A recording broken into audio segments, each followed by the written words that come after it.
Hi, I'm Jeanette Roche. This is Bridge City News. Here are some of the top stories we've been following.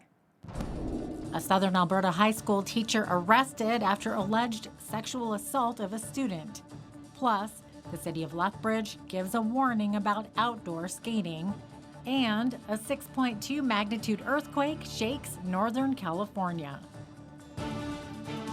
Your nation, your province, your Southern Alberta. From the heart of Lethbridge, it's Bridge City News with Jeanette Roche. Thanks so much for joining us. Red Cliff RCMP have arrested a 27-year-old teacher after receiving a complaint of sexual assault from a student at Butte High School in Dunmore, Alberta. The 16-year-old victim told police they'd been sexually assaulted on multiple occasions by the teacher. RCMP's investigation indicates the offenses took place over a number of months in 2021. 27-year-old Rebecca Lynn McCubbin from Medicine Hat was arrested on December 16th and charged with sexual assault and sexual exploitation of a young person.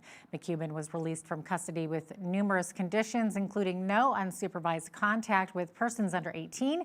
She's also prohibited from going to parks or pools or anywhere youth are likely to hang out. She is scheduled to appear in Medicine Hat Provincial Court on January 27th. The Alberta government announced it will be investing $1.6 billion over 3 years to build and modernize schools across Alberta. Alberta's recovery plan will create about 9,000 jobs and thousands of new student spaces. This investment includes 14 new schools and continued work on 62 additional projects. The province has expanded its booster shot program. Effective immediately, all Albertans 18 and over are eligible to book a third dose of an mRNA COVID-19 vaccine if it's been at least 5 months since their second dose. Now, let me be clear. Getting a booster dose is the single most important thing that you can do. So if it's been at least 5 months since your last dose, book your booster right now. While we were originally aiming for the 6-month interval to provide longer-term protection, we are making the strategic decision to move up these doses to protect Albertans urgently, given the rapid spread of Omicron. This comes at the recommendation of our Chief Medical Officer of Health as evidence becomes available about the potential for reinfection in those who have had previous strains of COVID and breakthrough infections in those vaccinated with 1 or 2 doses. The number of cases of the Omicron variant in the province shot up over the weekend from 173 on Friday to 1,045 on Monday. In the past 24 hours, there's been an increase of 786 cases and 2 new deaths have been reported. There are currently 329 patients in hospital, 69 of which are in ICU. In his final days as Lethbridge Fire and EMS Chief, Mark Rothwell reflects back on 2021. He says this year had some unique challenges for fire and EMS. One of the big ones that stepped up to me there was our EMS dispatch piece. That's when our dispatch center for EMS here was removed and moved off to Calgary to be centralized with the AHS dispatch center. Well, that has caused us some real big challenges. The pieces that have come out of it, though, is working with the province, try to find collaborative answers to some of the issues and concerns that have popped up since that transition has happened. And of course, trying to work out through some of the issues in our own community and how that impacted an integrated fire EMS service that we run. For this year to date, Lethbridge Fire and EMS has responded to 1,840 fire calls, 18,368 EMS calls, and 717 motor vehicle collisions. The outgoing fire and EMS chief also shared his plan to move the department forward as he passes the baton on to his successor. We have a lot of plans and a lot of pieces that we've put together to try and deal with a lot of the challenges. So I'm a challenge opportunity kind of guy. So through those challenges that we've had, we've found a lot of opportunities that we're going to be presenting to council early in the year to move that forward. And then, of course, sliding off into the sunset and going and having some fun with my wife for a few years would be the next step for me. It's that time of year again when we find ourselves looking to head out to the lake and go ice skating. But the city of Lethbridge is advising against lacing up the skates right now as there are some safety issues at the storm ponds. Angela Stewart has more. Currently the ice is unsafe at the moment, and we have 4 locations where we actually approve of ice. Schoneck Lake, Henderson Lake, Legacy Lake, and Nicholas Sharon Lake are all being closely monitored by city staff as there are some safety concerns. So our operational staff actually monitors ice activity on a weekly basis, and obviously with the fluctuating temperatures, the ice can be unsafe. When it comes to the thickness of ice on the lakes, that isn't monitored by staff, but how workers check to see whether it's safe or not. There's a few factors they use, so one being the thickness of the ice. Another one is the clarity of the ice, and even just the outdoor air temperature is another factor they use. Everybody is being reminded to check for proper signage if you are planning on heading out. Unfortunately, we don't actively enforce people on the ice. As you can see, the person skating behind us right now, but there are signs clearly marked saying the ice is unsafe. So we do encourage citizens to follow the rules, pay attention to the signs, and try and be safe at all times. I think given the temperatures coming up, our staff will probably check a bit more frequently, so people can get out there and enjoy their Christmas holidays and get on the ice if it is safe. To know when the ice is safe or not, just head to the City of Lethbridge website or call 311. For Bridge City News, I'm Angela Stewart. Thank you, Angela. With the holidays upon us, many are looking to get out and have a few drinks with friends and family, but it's also the time of year that Mothers Against Drunk Driving really ramp up their message to think twice before getting behind the wheel of a car. Sharon Coyston of MAD says there's a reason we're seeing more check stops this time of year. In 2018 was when the mandatory breathalyzer law came in. So every time a police officer stops someone on the road, they make sure that they get a breathalyzer done. And that's how we're catching more. And we think that's why the increase is just that there's more impaired drivers being caught now because the officers have the tool to stop them before they hurt anybody. You can catch my full interview with Sharon Coyston in the second half of the newscast. People with dietary restrictions who sometimes look for support, such as going to the food bank, may find it hard to find sustainable options. Danielle McIntyre with the Interfaith Food Bank says they do their best to try and accommodate those who need specific foods. Special dietary needs are things that we do try to accommodate. We've done quite well in accommodating people with a diabetic diet, but some of those less common or new allergies or concerns, such as celiac, gluten-free and whatnot, we really do need support in those areas and are certainly grateful for it, as well as Muslim-friendly foods, things like halal meats. McIntyre says for the food bank to be able to provide more options for those who are restricted, funds are always the best. The money would go towards purchasing more options.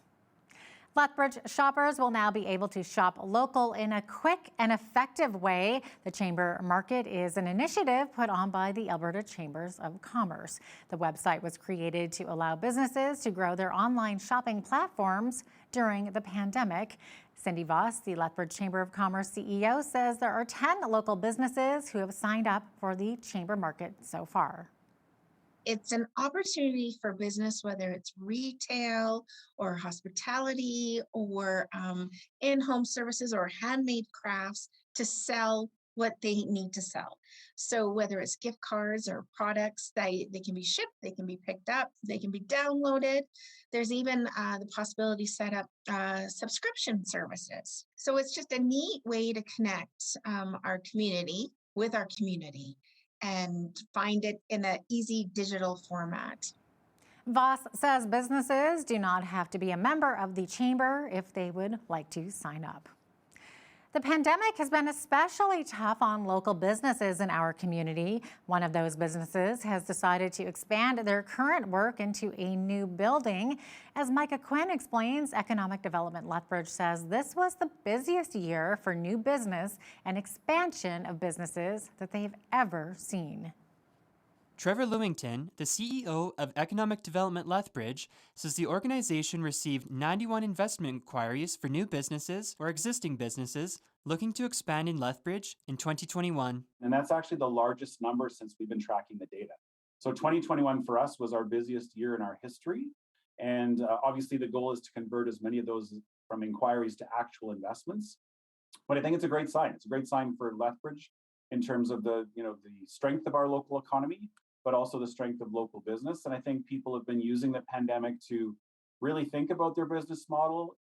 Obviously there's been some pain, especially in the hospitality industry, but many businesses have seen increased requirements. And so they're making those investments and making those changes. The Purple Carrot opened its doors on Tuesday morning into a newly expanded building in Lethbridge. Owners Kathy Lancaster and Chris Robinson said they ran out of space at their old building, and this expansion was the next step for the business. People want to take care of their health, but then also I think there was more of a local push. We're seeing issues with shipping and issues with getting products, and so people are like, let's support local. We know these people, let's support them, and I think that's a large part of our growth through the pandemic as well. The CEO of the Lethbridge Chamber of Commerce, Cindy Voss, says what demand is and has changed. And when you don't have quick access to different services or products that you had before, you have to be creative in how you sell them or how you buy them.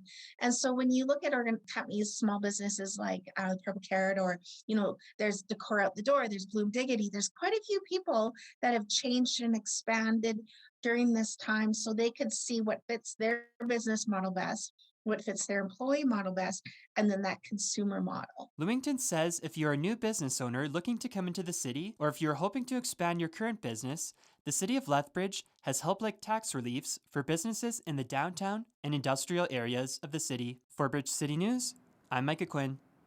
Thank you, Micah. The Alberta economy is recovering and a number of sectors are on the upswing, according to the chief economist of Alberta Central. Charles St. Anod and our own Hal Roberts discussed how the province is diversifying and seeing the potential that green projects have had on the Alberta economy. Well, some research reports are saying that the whole transition to net carbon neutrality by 2050 could generate about 150,000 jobs in Alberta alone, and generate about for $60 billion to our economy by 2050. So we're talking big money, and it's all that investment phase of creating those projects and then gradually building that capacity. You can catch that full interview with Charles St. Anod following the business news. Schoneck Regional Hospital is seeking volunteer musicians who are available during the day and evening to provide entertainment for patients in various areas of the hospital. People who can play piano, guitar, or accordion and who are able to play commonly known songs are ideal for these positions. Patients love music. So we all love music, right? Especially when you're not feeling great. And if you can hear a song that's recognizable, then it often lifts your spirits, especially when you're in the hospital. So it is, we would book people to play on a unit. So it would be in front of patients in a gathering. Quite often their days are quite long and quiet. There's not a lot of noise in a hospital during the day. So other than busy staff, it's a nice change, and we're really, really happy to be able to bring it back. Volunteers are required to provide proof of COVID-19 vaccinations. For more information, you can contact Volunteer Resources Department at 403-388-6311 or email volunteer.lethbridge@albertahealth.ca. Almost a dozen people were forced from their homes early Monday morning in Calgary after a blaze broke out at a 4-unit townhouse in the city's northwest. The Calgary Fire Department says it received multiple 911 calls, including one from one person who said she heard a loud bang and could see thick smoke coming from a carport. Transit buses were brought in to keep residents warm. Cold temperatures froze water lines, which the department says made it challenging for the 40 to 50 firefighters called to the scene. Today marks 1 year since Mackenzie Lee Trottier disappeared from Saskatoon. The 22-year-old was last seen by her family 4 days before Christmas.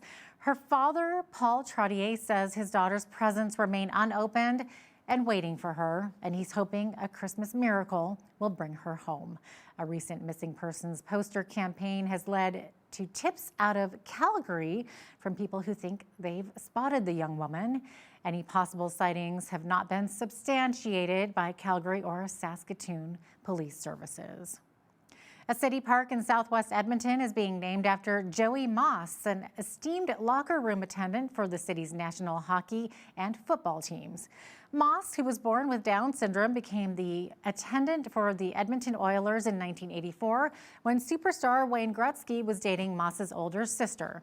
In 1986, Moss joined Edmonton's football team and now called the Elks, and held roles by both organizations for more than 30 years. Moss died last year at the age of 57. The disruption in the global supply chain caused by COVID-19 extends beyond toys and microprocessors for new cars. The impact is felt by millions of people struggling with food insecurity and the organizations that help put food on their table, like this one in New York City, for example. This year, we've fed over 77,000 New Yorkers in need, and that has meant that everything we do has had to change, and the supply chain has affected all of that. In the last few months, as the need keeps growing, we needed another vehicle to rent. And we couldn't get a vehicle to rent. It took us a month to get a rental 30-foot truck. These vehicles don't even exist right now. And secondarily, we didn't have enough drivers to drive these trucks. And third, as we got to around Thanksgiving, our price on turkeys went from $12 to $18 a turkey. We went from distributing 5,000 turkeys last year to 9,000 this year. You do the math. Do you want fish or do you want turkey? Fish. Fish? Yeah. Okay. Like meats, like dairies, and the meats are so expensive now. I can't afford those meats. And like you go into a lot of stores, many people just wipe out the supplies, and it's just where do you go after that? And then a lot of the stores in the neighborhood, the foods are not fresh. Where do you go to? What do you do? A 6.2 magnitude earthquake struck the Northern California coast Monday, bringing significant shaking but likely minimal damage to the sparsely populated area. The quake occurred just after noon local time. It was centered off the coast about 210 miles northwest of San Francisco. The Humboldt County Sheriff's Office of Emergency Services did not issue any evacuation orders. Video showed broken glass littering the city streets. A tsunami was not expected to follow, though, according to the National Weather Service. And we were over on Samoa Beach at the playground eating pizza, and I got the alert just about the exact same time as I felt it. And then we decided it might be a tsunami, so we needed to leave. Odds are we won't see anything as strong as the main earthquake. There's been some minor 2 to 3.0, even I think a 3.5 associated with the main earthquake. No tsunami threat is the main message that we have been getting out. Well, no tsunamis here, but the mercury finally rose above zero today. We can expect more of that tomorrow before it drops again for the holidays. Looks like we'll be seeing a very white Christmas this year, too. I'll have all the weather details for you coming up right after the break. Stay with us.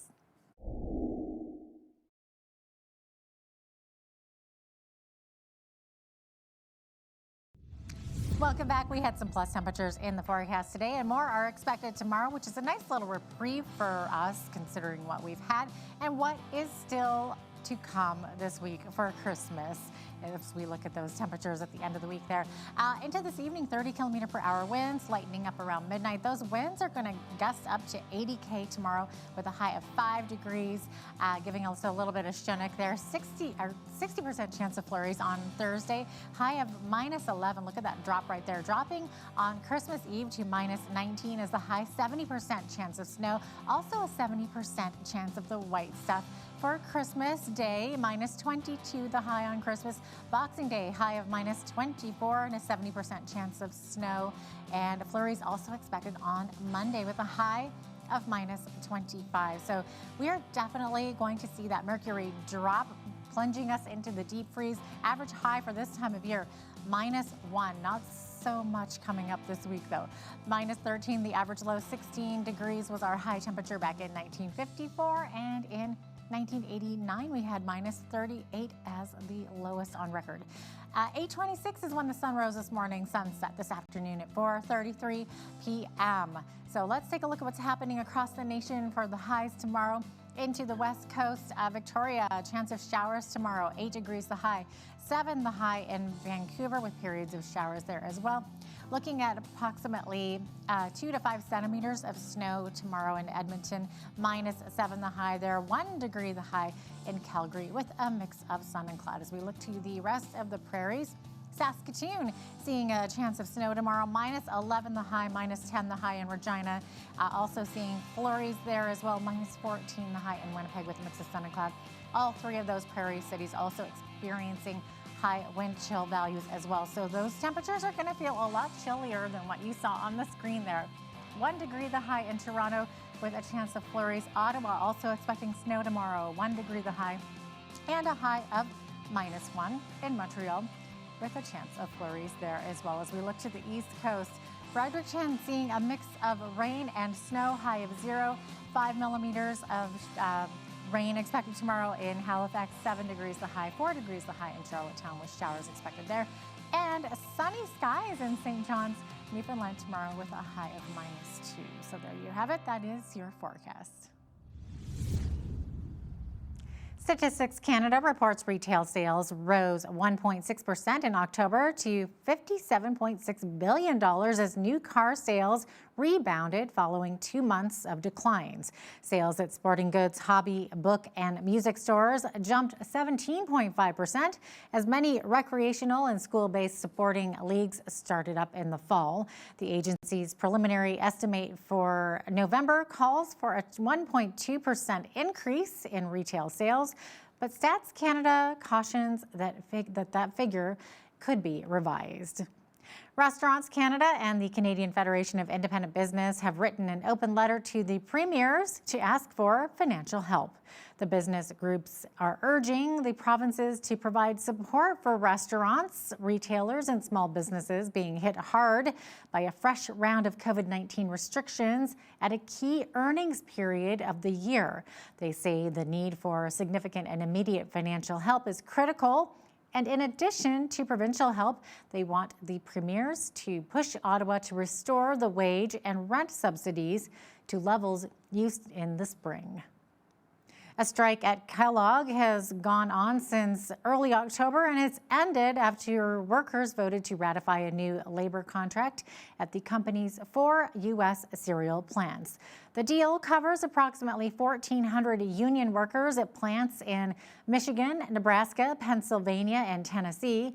Kellogg says its contract provides immediate, across-the-board wage increases and enhanced benefits for all. It also provides an accelerated, defined path to top-tier wages, a major sticking point for workers. And now here's a look at today's markets. The TSX was up 386 points to 20,925. The Dow was up 560 points to 35,493. The S&P 500 was up 81 points to 4649. The Nasdaq was up 360 points to 15,341. West Texas Intermediate Oil was up 251 to 71.12 US per barrel. Natural gas was up 4 cents to 387 US. Gold was down 12 cents to 1789.15 US an ounce, and silver was even at 22.52 US an ounce. Wheat is at 12.76 per bushel. Barley is at 9.69, canola 23.25, and corn is at 10.67 per bushel. Live cattle were up $1.05 to 135.53. Feeder cattle were up $1.63 to 160.85. Lean hogs were up $2.95 to 82.43. And the Canadian dollar was even on the day at 77.44 US.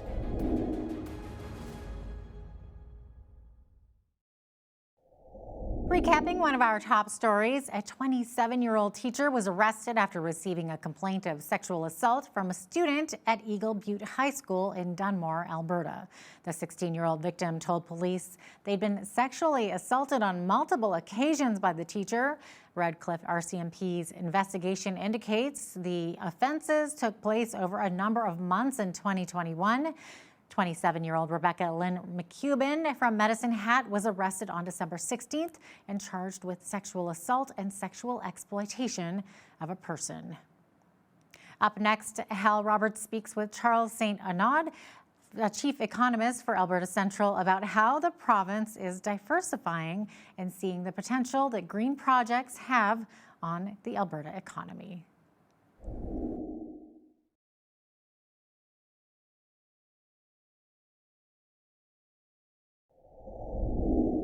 As 2022 sneaks up on us, how are things looking for the Alberta economy? Joining me now to talk about this is Charles St. Arnaud. He's the chief economist for Alberta Central, which is the Central Banking Facility Service Bureau and Trade Association for Alberta's credit unions. Charles, welcome to Bridge City News. Thank you for having me. Now, Alberta's gone through some pretty tough economic times over the last few years. Now, especially that we're in the middle of the pandemic right now. When will we finally see the light at the end of the tunnel here in our province? Well, we're already kind of seeing it. Like 2021 was kind of the rebound from the hard hit from COVID and the secondary shock from the drop in oil prices. So we had a very sharp economic contraction in 2020. And then now economic activity has been picking up. And we expect that by early 2022, the Alberta economy will pass its peak that it reached in 2014. So we'll finally start to expand from where we were 7 years ago. Now, as usual, the energy sector is leading the way here in the province, but do you think that will continue throughout 2022? Will we see oil at $70, $80 US a barrel consistently? The oil industry has been very important in 2021, but it's the economic recovery has been relatively broad-based. It's been consumer, it's been oil, it's been a bit of investment. But obviously, oil has been, I would say, probably one of the least told story or the least understood story. The turnaround in that industry has been extremely important and major. If we go back in the middle of the pandemic in April 2020, the value of the oil produced in the province was about $1 billion per month. Turn around to October 2021, it's now 10 billion. That's about 3 billion more than the peak we had in 2014. So the value of what we're producing now is higher than it was in the previous boom. And that's major because that will have some very positive tailwind on our economy, pushing wages, pushing income for the workers industry. It will also lead to better investment in the industry. But I will temper that we're probably not coming back to the boom years of the pre-2050. But it's still a positive tailwind on our economy going forward. Now, Charles, some industry analysts say that our province is actually now one of the leaders in Canada for renewable energy projects. Can you explain why this is happening and where maybe some of these projects are being built? Well, I think gradually people are realizing that Alberta has a tremendous potential in renewable energy. We know that there's a big transition worldwide to reduce our carbon emission, to decarbonize our whole economy. And obviously here in Alberta, we can either see it as a challenge to our more traditional industry, which is oil and gas, or see the opportunity, and this opportunity are really in the renewable. We have the resources. We have, well, being in Southern Alberta, we see how many days of sunshine we have, and we can really harvest that. We have tremendous wind power. Also, what sometimes I find is lesser exploited, but has a lot of potential. Geothermal could be big in the province, especially considering our expertise with all the drillers in the oil and gas industry that have tremendous expertise into drilling holes in the ground. So we have those capacity. It's just what we need is the investment, but also seizing those opportunities as they arise. The way I think we can see renewable right now in Alberta is probably where oil sands were in the 80s. Yeah, we're planting the seed for an industry that will be there in 20, 30 years from now, and that will be generating tremendous amount of revenues and wealth. Now, you mentioned wind energy earlier, and here, when people talk about winds that are 100 to 120 kilometers an hour, we just call that a Wednesday here in Lethbridge, category 1 winds. But we see a lot of the wind farms and the wind turbines absolutely creating that. Any idea how many jobs these green energy projects will create and how much of an economic boost they'll actually provide for our economy? Well, some research reports are saying that the whole transition to net carbon neutrality by 2050 could generate about 150,000 jobs in Alberta alone and generate about for $60 billion to our economy by 2050. So it's still, we're talking big money, and it's all that investment phase of creating those projects and then gradually building that capacity. Now, we've had some new hydrogen project announcements recently as well, including the massive expansion and emissions-cutting retrofit of Dow Chemical's ethylene plant. Charles, how soon will we see tangible economic growth kicking in from the hydrogen projects? Well, hydrogen, we're still roughly at the infancy of that source of energy. It has a tremendous potential because a lot of industry cannot rely on electrification. Like a good example would be just freight train. It's too energy consuming to just use electricity. But by using hydrogen, you could probably potentially avoid using diesel fuel. So that's where the potential, a lot of those big industrial plant could also be running on hydrogen. And us, Alberta, having tremendous resource in natural gas, we can use that resource to create hydrogen. So we're still at the infancy, but it's one of those where we're planting the seed for where we want to be in the future. So where is Alberta at when it comes to the tech sector? Are we seeing more tech companies potentially moving to Calgary, where you are, and filling up some of those vacant downtown buildings? We're seeing a lot more investment. Like 2021 was one of the best year, I think, in terms of investment in the tech industry. Alberta has been attracting way more than its fair share of compared to other provinces in terms of foreign investment in tech. So there's a lot of hope and a lot of positive environment being built right now in Calgary to bring that more of a tech hub that will revitalize in some ways our city. Now, residential real estate seems to have had a fairly good year in our province. Why do you think that was, and will that continue into the new year? Yeah, well, there's different reasons why real estate did well. First is, well, with the pandemic, many were starting to think about, well, maybe I need more space. You're starting to work from home. Well, having a proper home office starts to make sense. Having outdoor space when you cannot go, when you're stuck at home, makes a lot of sense. So there was that natural demand where preference was changing. But also, even though the economic contraction was big, there was still a significant proportion of the population that actually enjoyed no change in their revenues. Yeah, they couldn't go and spend, and they had more money. So there was more income available to go and house purchases. And also low interest rates helping too. We've had record low mortgage rate, and that has been helping the real estate market. But we're seeing the latest numbers, we're still having a level of transaction volumes much higher than where we were in the previous peak in 2014. And that is, I think, to continue going into 2022. We have a lot of positives. So the labor market continues to improve. The continued improvement into oil and gas, that increased value of production and that leads to increased income, will continue to push the housing market. And I'll be surprised, we might have a little rush of buyer coming in the market, especially in the first half of the year, to try to lock in a mortgage before rates starts to go up around the mid of 2022. But even with the rate hike, I still think that housing activity will remain close to what we have right now. So will remain very strong.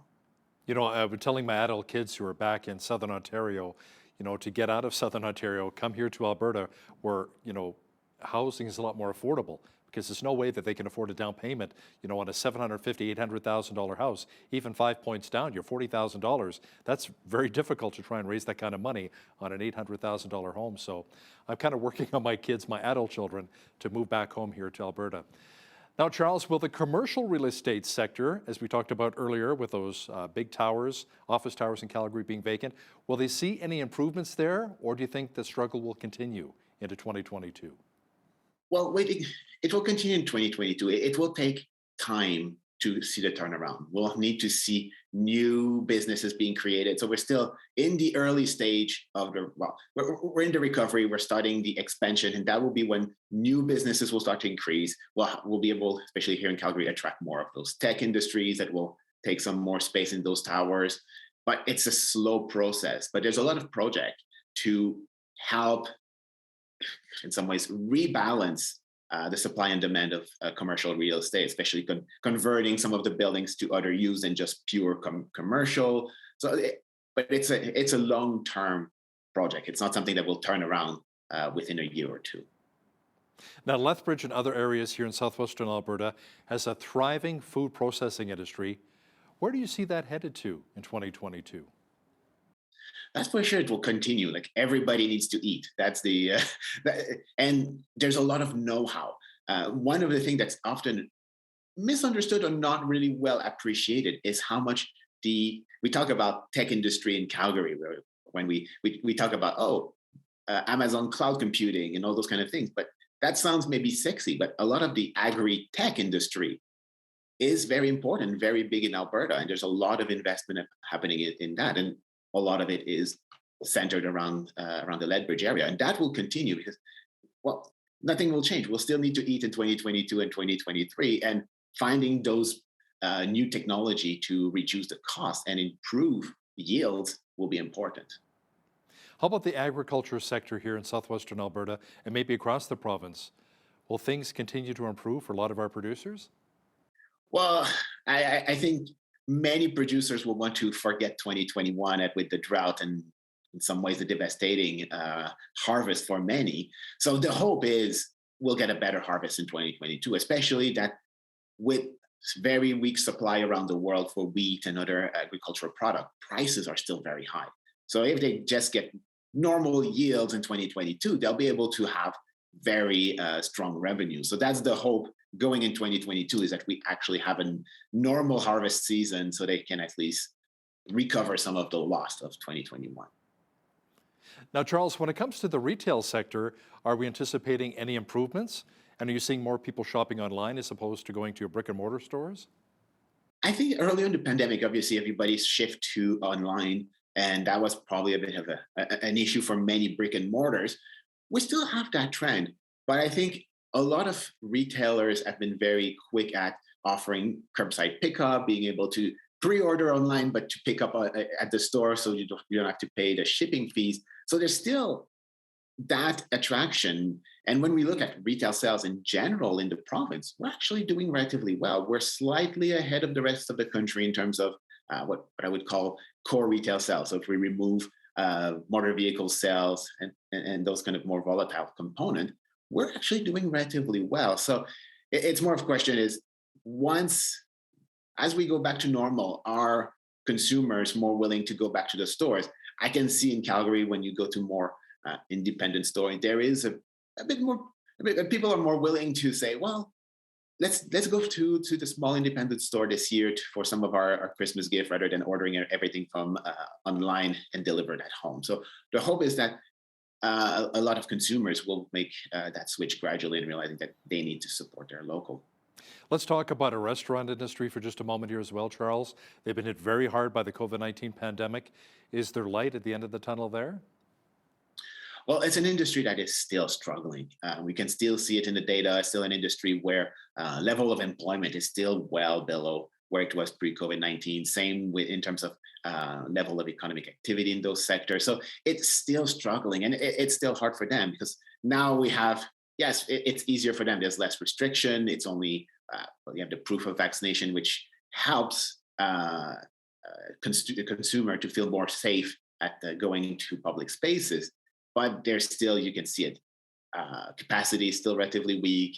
A lot of families have changed their behaviors. They kind of realize that, well, maybe having dinner at home, we've got used to it, so they're continuing a bit more. So the hope is gradually things will come to normal, but the pandemic is still not done. So we'll have to see. It will take longer for that industry to recover.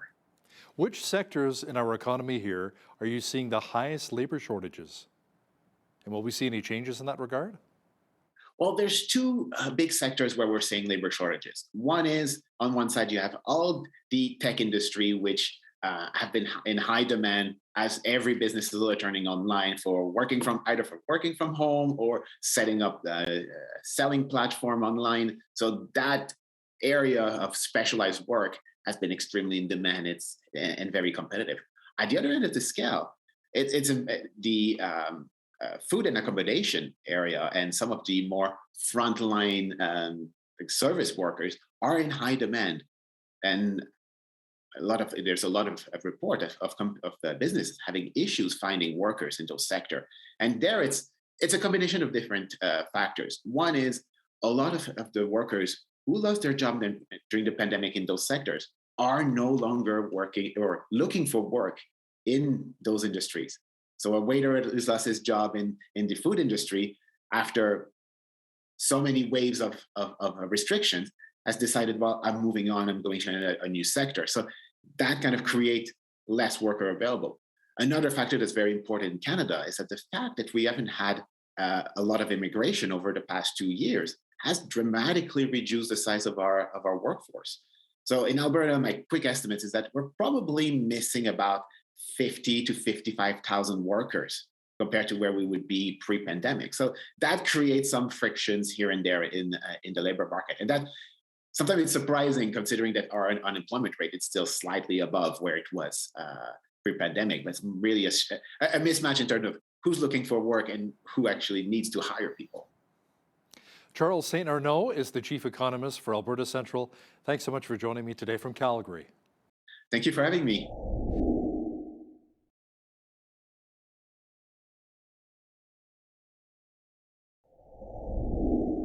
Education about the dangers of impaired driving continues to increase, but yet the problem has not been solved just yet. Joining me today to discuss this is Sharon Coyston. She is the vice president of the Lethbridge and area chapter of MAD, which is Mothers Against Drunk Driving. Sharon, thanks so much for being here today. So great to have you on. Thank you for the opportunity. Absolutely. Now, Sharon, can you first of all explain what the focus of your organization is? What kinds of services do you offer here in Southern Alberta? Okay, so the focus obviously is to ensure that people that are driving are not impaired. We're trying to save lives, trying to make sure that people understand what can happen to them, not only themselves, but to the people that they're affecting. We work with the local police department during their check stops. We have a lot of events during the year where we try and make MAD aware to the community and get involved in the community and participate in whatever events that they are holding at any time during the year. Mm-hmm. And it's such an important topic any time of the year. But particularly during the holidays is when we see parties kind of amping up a little bit. Maybe it's been a little bit less lately with COVID the past couple of years, but it still happens. It does. If we have never personally been victims of impaired driving, it might be difficult to fully understand the impact something like this can have on an individual and also on the lives of the family. So can you maybe share a little bit about that? Right. Well, myself, I was not a victim. And I was not directly hurt because of an impaired driver. However, indirectly I was, which is the main reason why I joined MAD years ago. I just gotten home on a weekend from a long weekend camping trip, and I got a call from the Calgary Police Department asking me to come down to my branch, because at the time I was a branch manager for a local credit union there. So I went down to the branch, and when I got there, there was yellow tape everywhere. There were police cars everywhere. They brought me into the branch, into my office. And there, what I saw to this day affects me so much. Right now, I just got the goosebumps. There were two girls. One was about 12 and the other one 12, 13. Friends who were at a bus stop waiting to go home, waiting for a bus. And an impaired driver came along and hit them straight on. And not only did he hit them, but he threw them. The pressure was so much that it went right through my window in the branch, plate glass window. And one of them was on my desk and the other gal was on the floor. I could still see that now. And it's just, to me, which makes me wonder, why do people have to be that selfish to do the impaired driving? And to top that off, one of the officers who was called to that scene, one of them was his daughter.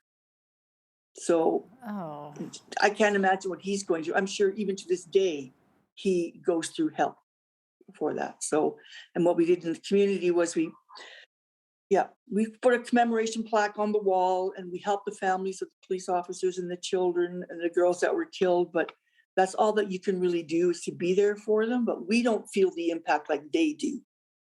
And sometimes it takes something like that of an impaired driver to have to go through that for them to wake up. Oh, that is just unbelievable. I'm so Sorry, I get emotional. Yeah, about it. I'm so sorry that you had to see that personally.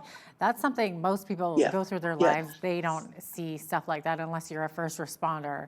So for you to be a branch manager at a bank, that's the last thing on earth. And to have them right there in your personal space like that. So you obviously saw that personal impact on that poor officer, having that be a member of his family.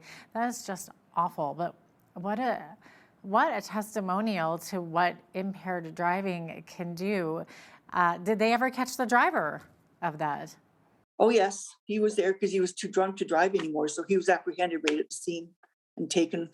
Don't know what happened to him, but yeah. Yeah, exactly. So now, Sharon, being with MAD, you probably are aware of different statistics. Where are we at in Canada? Have impaired driving incidents decreased? Are we improving in any way? Our most recent statistics in 2019 show that there were nearly 87,000 impaired driving charges plus short-term provincial license suspensions. So people were jailed for impaired driving, and then others lost their licenses for a certain amount of time, which is an increase over the past couple of years. However, in 2018 was when the mandatory breathalyzer law came in. So every time a police officer stops someone on the road, they make sure that they get a breathalyzer done. And that's how we're catching more. And we think that's why the increase is just that there's more impaired drivers being caught now because the officers have the tool to stop them before they hurt anybody. That's amazing. Right? But it's still bad out there. It's still, yes, but there's still thousands of Canadians out there getting behind the wheel impaired. Yeah, definitely. Yeah. Do you know how many people are killed or injured annually from impaired drivers? We don't have those statistics. They're so old. We've been asking for them, but they haven't given us any. All we know is it's in the hundreds of thousands. So we know it's a definite problem, and it's so hard to get that message across, which is what we're trying to do here by just getting the word out and being in the community and having people involved in helping us. So yeah, it's bad. Yeah, definitely. Now, one of the ways that you're trying to get the message across as well is Project Red Ribbon. So how does that work, Sharon? Okay, so that is our main event every year, and it runs from November 1st, to January the 3rd. And what it is that we hand out these red ribbons here, and we ask people to put them on their vehicles if they have antennas, which a lot of them don't now, right. Or else we give out these red ribbons. And these you can just take the backing off and put it this side up on the inside of your car window or wherever you want to put it, so that it doesn't stick there. If you want to take it off, you can. But all it does is it just brings a reminder, and it's in honor of those who have been killed during impaired car crashes in the past.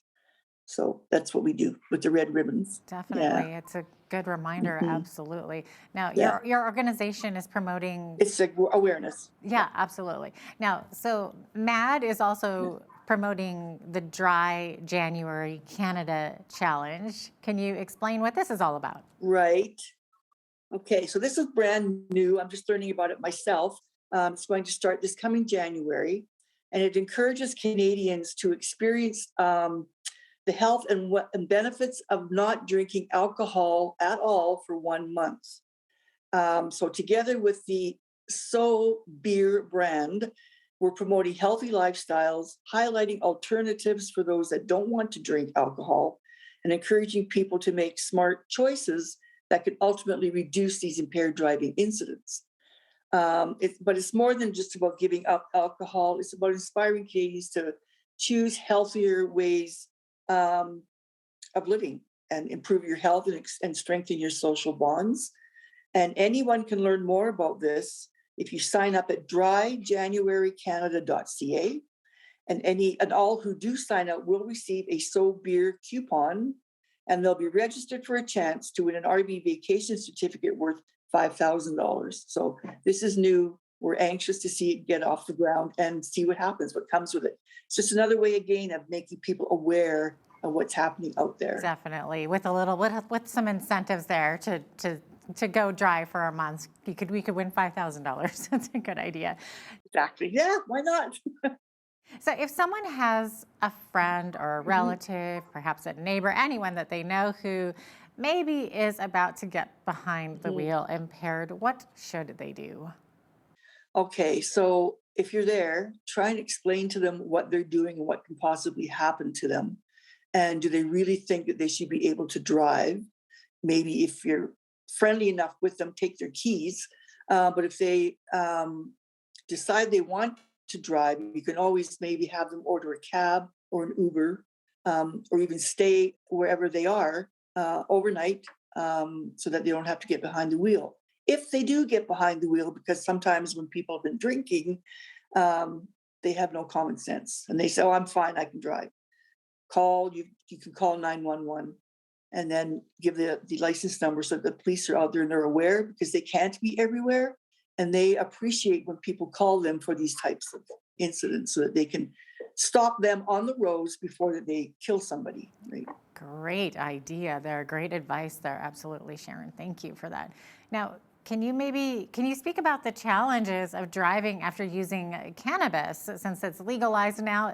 We're seeing a lot more of that. Do you think Canadians are aware of the dangers of this? Canadians still think that alcohol is much worse driving than cannabis, because when you smoke cannabis or whatever you do with your cannabis, you feel good, right? You don't feel loopy enough that you feel you've been drinking. So they always think that they're smarter, they're more alert, but it's not that at all. In fact, your alertness goes way down. You can't react in time to situations like, say, somebody runs out in front of you. You have no reaction to that. Stopping at stop sign, sometimes you don't even see the stop sign.